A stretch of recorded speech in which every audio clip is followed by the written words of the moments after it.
اعوذ باللہ من الشیطان الرجیم، بسم اللہ الرحمن الرحیم۔ الحمدللہ رب العالمین، والصلاة والسلام علی سید المرسلین وخاتم النبیین، اما بعد۔ صحیح بخاری، باب کتاب الرقاق، حدیث نمبر 6500، اردو ترجمہ۔ جو اللہ کی اطاعت کرنے کے لیے اپنے نفس کو دبائے، اس کی فضیلت کا بیان۔ ہم سے حدبہ بن خالد نے بیان کیا، انہوں نے کہا ہم سے حمام بن حارث نے بیان کیا، انہوں نے کہا ہم سے قتادہ نے بیان کیا، ان سے حضرت انس بن مالک رضی اللہ عنہ نے بیان کیا، اور ان سے حضرت معاذ بن جبل رضی اللہ عنہ نے بیان کیا کہ میں رسول اللہ صلی اللہ علیہ وسلم کی سواری پر آپ کے پیچھے بیٹھا ہوا تھا، سوا کجاوے کے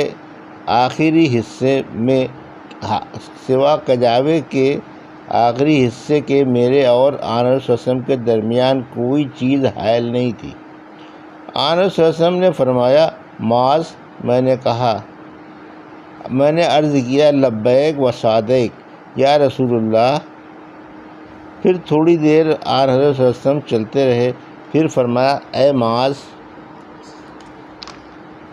میں نے عرض کیا لبیک و سعدیک یا رسول اللہ۔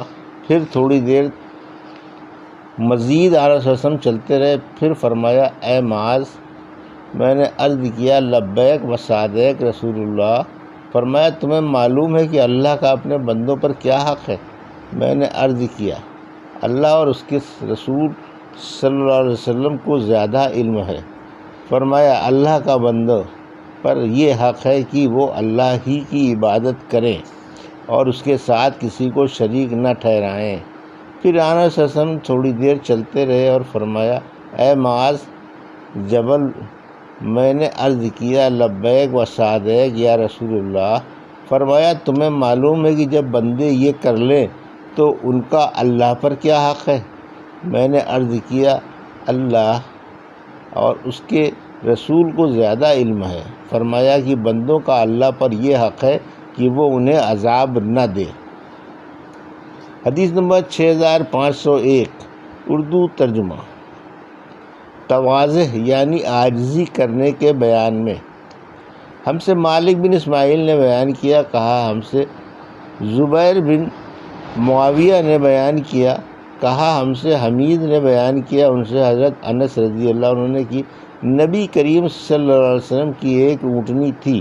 دوسری سند حضرت امام بخاری رحمۃ اللہ علیہ نے کہا، اور مجھ سے محمد بن سلام نے بیان کیا، کہا ہم کو فزاری نے اور ابو خالد احمر نے خبر دی، انہیں حمید طویل نے، اور ان سے حضرت انس رضی اللہ عنہ نے بیان کیا کہ رسول اللہ صلی اللہ علیہ وسلم کی ایک اونٹنی تھی جس کا نام اسبا تھا۔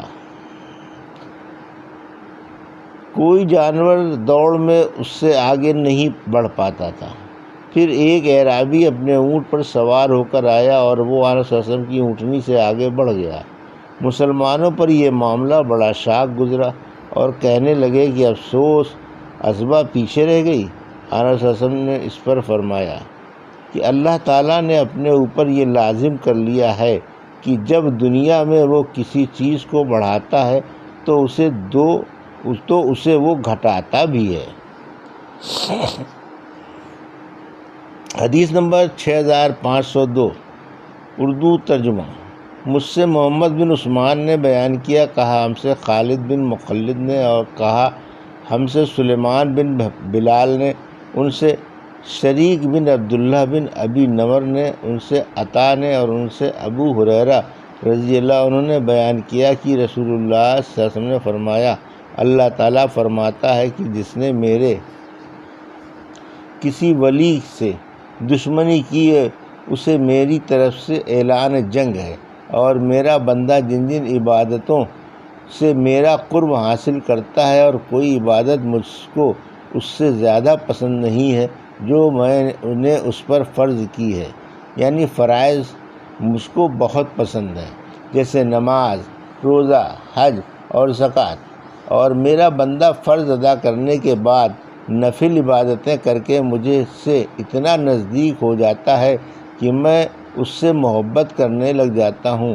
پھر جب میں اس سے محبت کرنے لگ جاتا ہوں تو میں اس کا کان بن جاتا ہوں جس سے وہ سنتا ہے، اس کی آنکھ بن جاتا ہوں جس سے وہ دیکھتا ہے، اس کا ہاتھ بن جاتا ہوں جس سے وہ پکڑتا ہے، اس کا پاؤں بن جاتا ہوں جس سے وہ چلتا ہے، اور اگر وہ مجھ سے مانگتا ہے تو میں اسے دیتا ہوں۔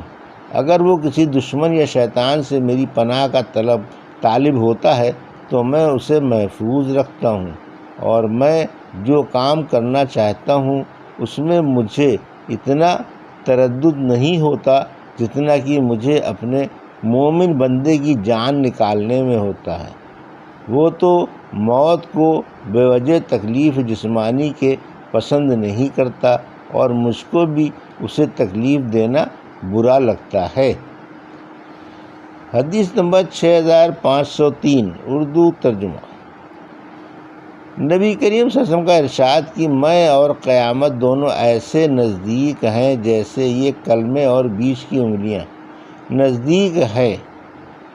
سورہ نحل میں اللہ تعالیٰ کا ارشاد ہے، اور قیامت کا معاملہ تو بس آنکھ جھپکنے کی طرح ہے، یا وہ اس سے بھی جلد ہے۔ بے شک اللہ ہر چیز پر قدرت رکھنے والا ہے۔ ہم سے سعید بن ابی مریم نے بیان کیا، کہا ہم سے ابو غسان نے بیان کیا، کہا ہم سے ابو حازم نے بیان کیا، ان سے سہل رضی اللہ عنہ نے بیان کیا کہ رسول اللہ صلی اللہ علیہ وسلم نے فرمایا، میں اور قیامت اتنے نزدیک بھیجے گئے ہیں، اور آن صلی اللہ علیہ وسلم نے اپنی 2 انگلیوں کے اشارے سے اس نزدیکی کو بتایا، پھر ان دونوں کو پھیلایا۔ حدیث نمبر 6504 اردو ترجمہ۔ مجھ سے عبداللہ بن محمد جعفی نے بیان کیا، کہا ہم سے وہب بن جریر نے بیان کیا، کہا ہم سے شعبہ نے بیان کیا، ان سے قتادہ اور ابو تیاح نے، اور ان سے حضرت انس رضی اللہ عنہ نے کہ نبی کریم صلی اللہ علیہ وسلم نے فرمایا، میں اور قیامت ان دونوں انگلیوں کی طرح نزدیک بھیجے گئے ہیں۔ حدیث نمبر 6505 اردو ترجمہ۔ مجھ سے یحییٰ بن یوسف نے بیان کیا، کہا ہم کو ابو بکر بن عیاش نے خبر دی، انہیں ابو حسین نے، انہیں ابو صالح نے، انہیں حضرت ابو ہریرہ رضی اللہ عنہ نے، اور ان سے نبی کریم صلی اللہ علیہ وسلم نے فرمایا، میں اور قیامت ان 2 کی طرح بھیجے گئے ہیں۔ آپ کی مراد 2 انگلیوں سے تھی۔ ابو بکر بن عیاش کے ساتھ اس حدیث کو اسرائیل نے بھی ابو حسین سے روایت کیا ہے، جسے حافظ اسماعیل نے وصل کیا ہے۔ حدیث نمبر 6506 اردو ترجمہ۔ ہم سے ابو الیمان نے بیان کیا، کہا ہم کو شعیب نے خبر دی، کہا ہم سے ابو زناد نے بیان کیا، ان سے عبد الرحمن نے، اور ان سے حضرت ابو ہریرہ رضی اللہ عنہ نے کہ رسول کریم صلی اللہ علیہ وسلم نے فرمایا، قیامت اس وقت تک قائم نہ ہوگی جب تک سورج مغرب سے نہ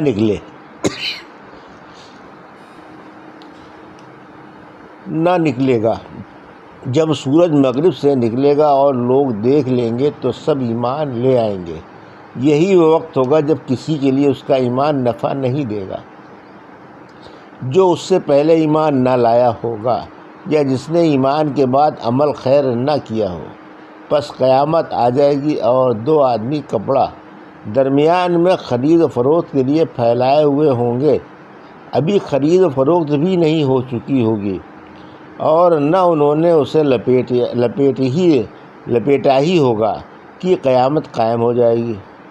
اور قیامت اس حال میں قائم ہو جائے گی کہ ایک شخص اپنی اونٹنی کا دودھ لے کر آ رہا ہوگا اور اسے پی بھی نہیں سکے گا، اور قیامت اس حال میں قائم ہو جائے گی کہ ایک شخص اپنا حوض تیار کر رہا ہوگا اور اس کا پانی بھی نہ پی پائے گا۔